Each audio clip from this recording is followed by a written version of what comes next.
CarloCast. Life in the Luxury Suite, the official Carlo fan cast. Wow. Dude, what I didn't... Because we found out about these guys because you found that album behind the exclusive company. Yeah, should we talk about that? How that... Dude, you told me about it a couple times, but it's just such a wild story that I keep forgetting it. Yeah, so I was out back of the exclusive company right after they closed, and there's this dumpster, and I'm like, is there anything in here? Mm-hmm. And I was just digging through, and I found this thing. It just said luxury test pressing. That's right. It was a test pressing because it never really came out. Right. It never came out. So it was supposed to come out. And I had heard the name Carlo Champagne in the Balcony Brothers. Like, I had heard that name, and I know they were from Green Bay and like hit it big, world tour and stuff. Like, you learn about that kind of stuff when you're a kid. Yeah.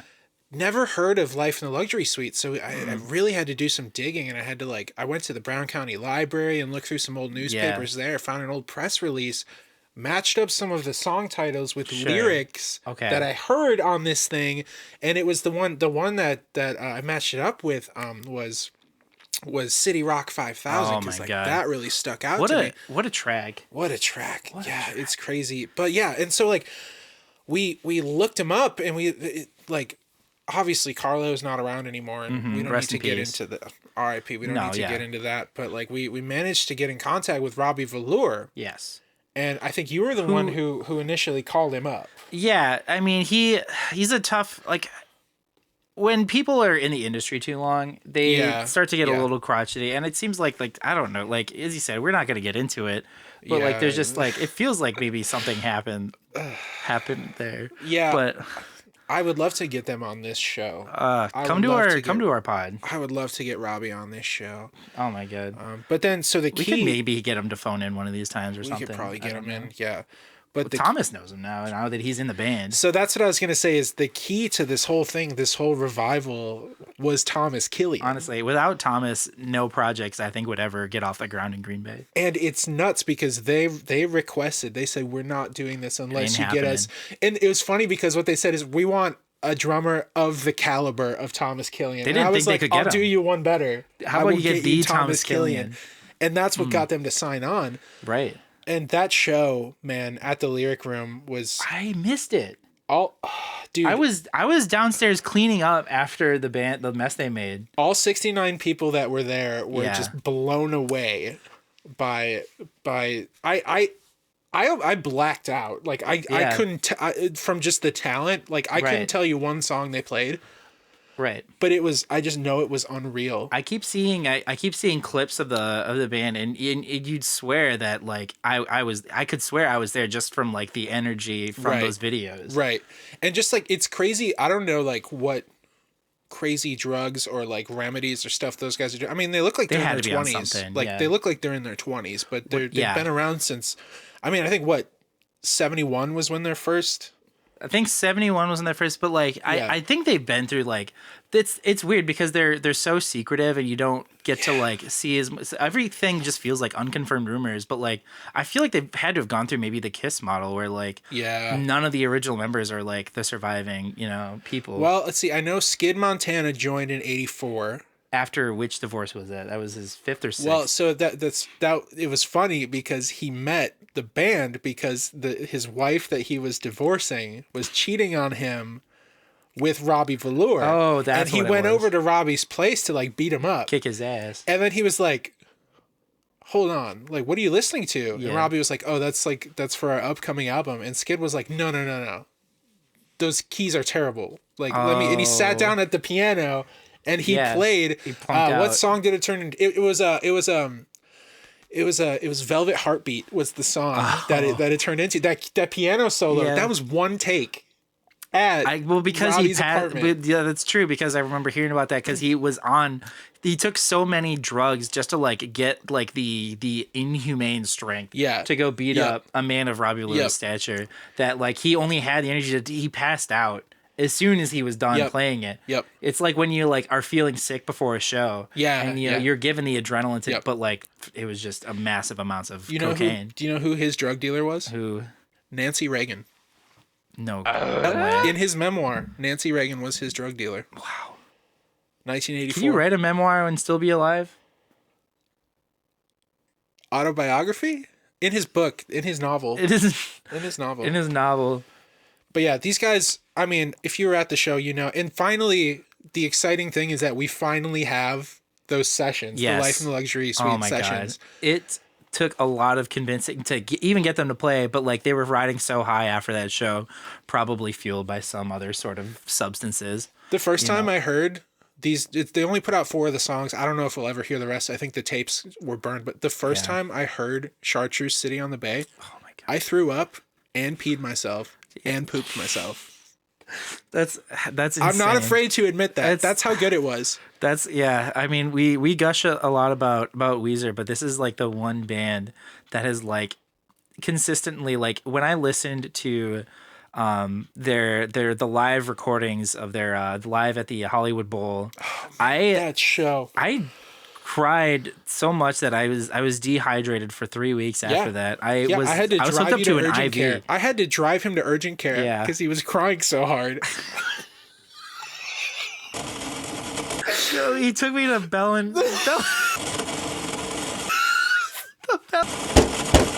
and they have the wing of the building that's named after Vic Corvette because he had to go there so many times when he needed to detox. And they actually they took the W and wing, they cut it into VV. Yeah. So it's the Victor Ving. The Victor Ving. It's just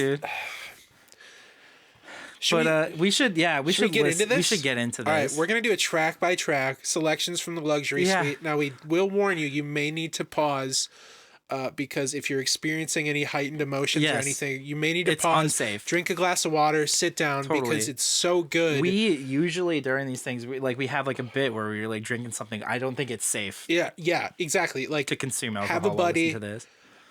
Know your exit plan. Yes. So call an Uber right now. We've done our legally obligated warning. Ambulances are too expensive these days. Okay, so. All right, so now this is track 3. This is the 12 Paths of Xinyai. Yes. Is that how you say it? I believe so. Right. Yeah. And this one, I mean, let's just get into it. Oh my God. It's just it's a karate song through and through. That riff double tracked guitar is, I think these were like the first 2 takes too that he took, you know, like they don't claps, like it's layered claps.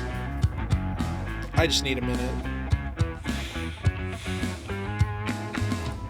Is it just like it starts off like with these like guitars, then it gets like, you know, he kicks on that overdrive, and we're just gonna bring it back. We're just gonna so that Skid Montana can just lay it down. Skid Montana's organ is, and then right here, this part. Oh my God. Tigers Club, alligator hawk, gonna scare them all. Bear, snake, don't make a mistake. Grab him like an eagle and throw him in the lake. Grab him like an eagle and throw him in the lake. That line. Yeah. I heard that this was like, I mean, we talk a lot about first takes. They just don't have time to mess around. No. You know? But like the first, it was like I think they went with like the first draft of the lyrics. Oh yeah. They just came together.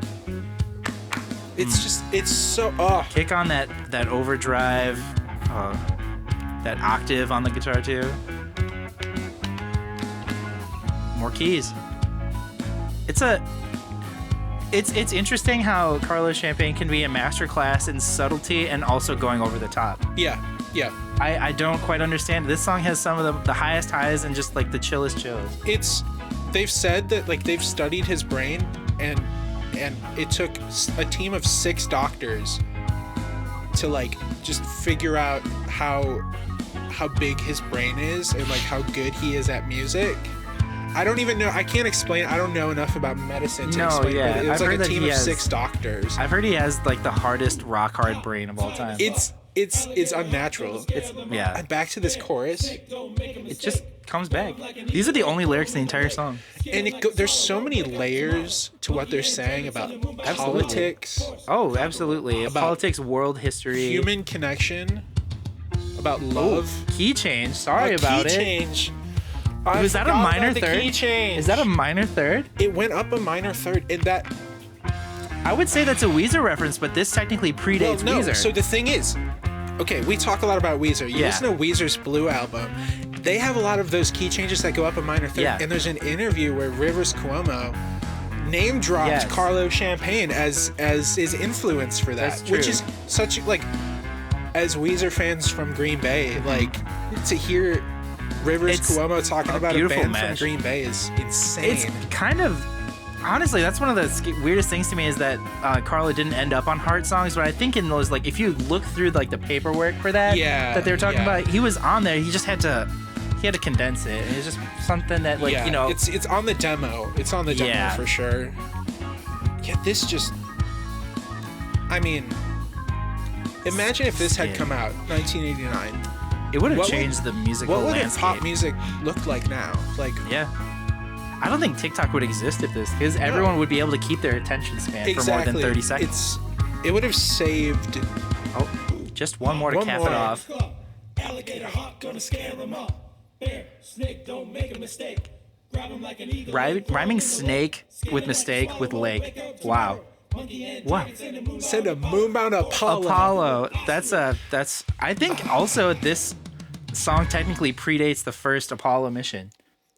Well, they named it after that lyric. I'm wondering where the inspiration to come with Apollo came from, though. Well, Apollo was the name of Carlo's dog. Oh. And the dog liked to do this thing, so they would like play frisbee, and the dog would jump super high to catch the frisbee. So he's like, send a moonbound Apollo. Oh. Yeah. That makes sense. I wasn't, Dude, the world wasn't ready for that track. I mean, honestly. That song, I honestly, like, I'm shaking because that was so good. Yeah. Like, the key change and then bringing it back to the original key, masterfully done. Unreal. Just 10 out of 10. Yeah. Like, I think we need to take a little bit of a break and come back because I feel like I'm going to throw up a little bit. And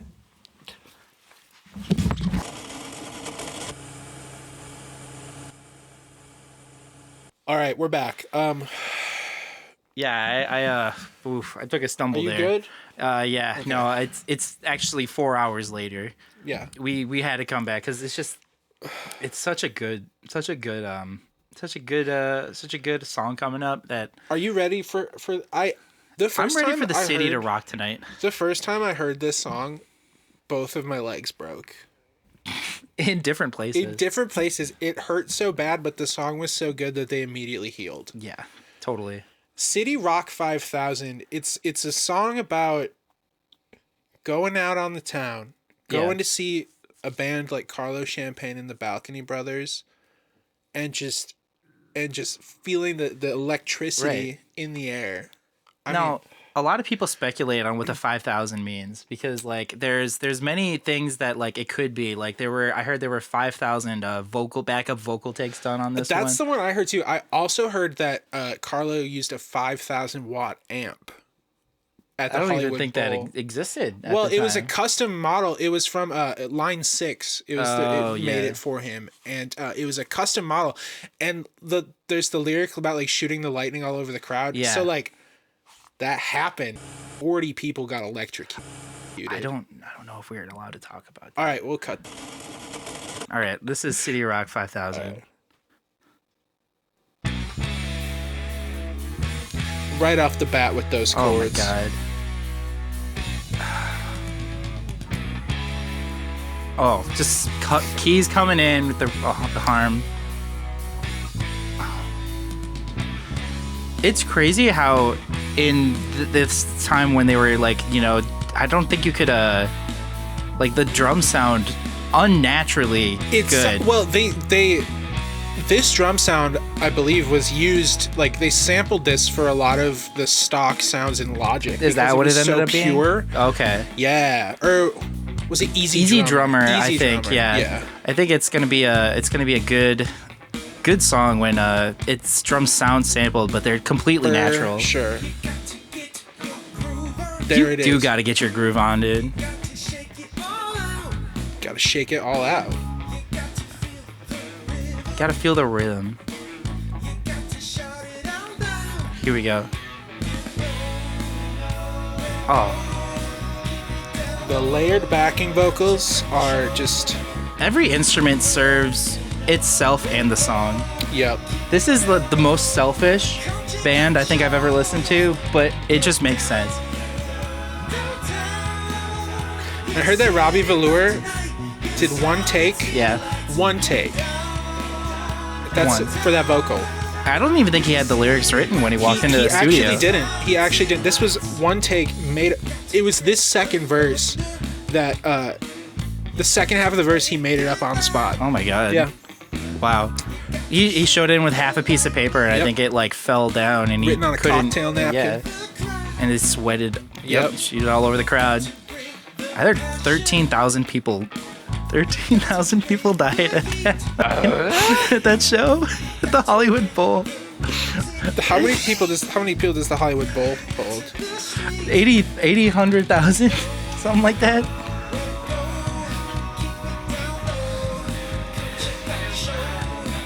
Oh, you're good.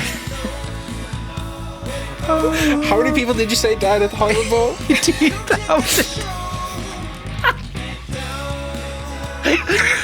I mean, venues sometimes, they have capacities, but they don't always are perfect about that. Downtown. That rhyme is so simple. Yeah. So elegant. Oh, key solo. Skid Montana's fourth wife delivered the divorce papers while he was recording this solo. Absolutely. And all the while, I think every time, like every day of this session, he showed up unconscious. He had blacked out. He showed up unconscious. He actually didn't. They would sit him down, and he would be like, "I don't know how to play piano." Like he forgot that he knew how to play piano. Absolutely, he suffered massive brain trauma as they were like he did the keys or whatever for that. Yeah. The whatever it was, like velour lounge or whatever. But when by the time he was in the band, they got their $1 million check to record it, and they spent it immediately on heroin. Yep. Oh my god. If you ever get a chance, if they ever play live again, I saw in some of the recordings of this, they found new inspiration in Mario Kart, and they actually took this chorus back for another chorus and sped it up. Yeah, I saw that. That's one of the boldest things I've ever seen. They did that at the show at the Lyric Room. I do remember that. Yeah. And it freaked people out so bad. They had to stop the show for a second because people were freaked out because no one has ever seen somebody reference a video game in a song, in a live performance. It was it was too much. Yeah, and also the absolute shenaniganery and chicanery of putting Big Yoshi in the background. City Pop Big Yoshi. I thought people were going to storm out. I thought that I told him when we were downstairs, I was like, I think this is too much. And they insisted. Robbie Velour punched me in the face. You were looking a little worse for wear. He punched me in the face. And he's like, Carlo's band does what the Balcony Brothers do what the Balcony Brothers want to do. Weird, yeah. And if you're not on board with that, go home. Get out of here. And I get out of here. I was like, you're right. You guys are the masters, and it paid off. I mean, I heard they sold over 60 tickets to that show. You could say that they sold 69 tickets at the door. They sold 69 tickets at the show today. That's a huge crowd. That's unreal. They shot the lightning all over the crowd. They that really night. did. It's a one of a kind experience that I'm not sure if it'll ever happen again. I mean, I'm just glad we can listen to these songs. We have that album, or at least half of it. It's great. If you haven't checked it out, go check it out. But just again, be careful. Be careful because it's kind of a monkey's paw situation. Right. Be careful what you wish for. Once you open that box, you can't close it. You might that get Pandora's box. Yeah. So if you're not ready for it, obviously. Dude. It was I'm trying to get. We're trying to do more promotion things and book these shows, but it makes you want to give up. It's hard. Once you experience a band like that live, it makes you want to give up on your dreams because it's like when you look into some of the bands that played at CBGBs and you ever I compare it to if you've ever seen the Nardwuar interview with Sonic Youth where they're bullying him. He had a gift for them. They snapped this vinyl they get and it's just turned hostile. Yeah. It was not what I was expecting. When I came downstairs to tell them they were it was time for them to go up and play, they stared at me for probably 35 seconds and just closed in on me and just surrounded me, and then I just blacked out. Yeah, I found you. You were I don't even want to describe the state you were in. It took me a long time to I'm glad recover. you're here today, and Yeah. we can, and you're like, okay, we can do this, and we can finally listen to these songs, because like, There's some unresolved trauma, I will say that. But all of you that know was what? worth Would it I do just it to- again in a heartbeat? Yes. In a heartbeat. Yes. Yep. Anything for those legends. For the legends. Sometimes you take it to go with the bit. I mean, I've run some for some rowdy bands before, but like just being in the same room as Carlo, Champagne, and the Balcony Brothers. Rest in peace. The spirit of Carlo was there, but man, those Balcony Brothers, they put on a show, as I'm told. They do. All right. Well, so stay tuned for more Luxury Suite, the official Carlo fan cast. We're gonna be coming at you with more. Be cautious about it, but stream the album, dude. Listen to this album, this little EP for you. Test pressing like the little selections from Life in the Luxury Suite. I guarantee you that if you safely consume this, it's absolutely worth it. Yeah, in moderation, of course, as with anything. But yeah, thank you for tuning in. And next episode, we're going to be talking about Diamond Dust Fingertips, which was 1976. That's a deep cut. That one's crazy. Have you listened to it before? Okay, so that's the one I haven't listened to that one only because I was told that they only made 3. Right. They only made made 3 copies, and 2 of them. It was kind of like what was the Wu-Tang situation where there was like a clause that if you can steal it, it's yours. Yep. Yeah, I got a copy from Robbie. I don't want to talk about what I had to do to get that copy, but I got it, and we have it. It's kind of like we have the copy. We're gonna listen to it. He gave me permission to review it, so we're all clear for that. But yeah, it's gonna be a crazy episode. Things we do. So the things we do for this. Yeah, make sure you tune in, and remember, stay luxurious. Stay luxurious as always.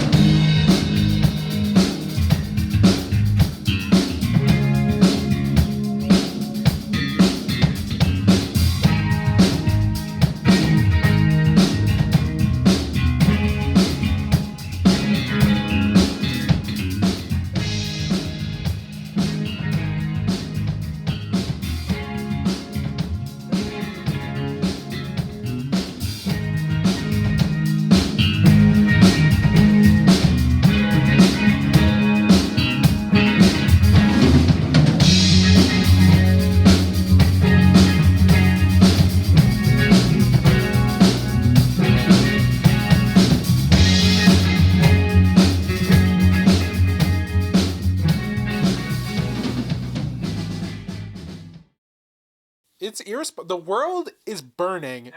The economy is crashing. Silicon Valley Bank just went under. And we're sitting here talking about our own fake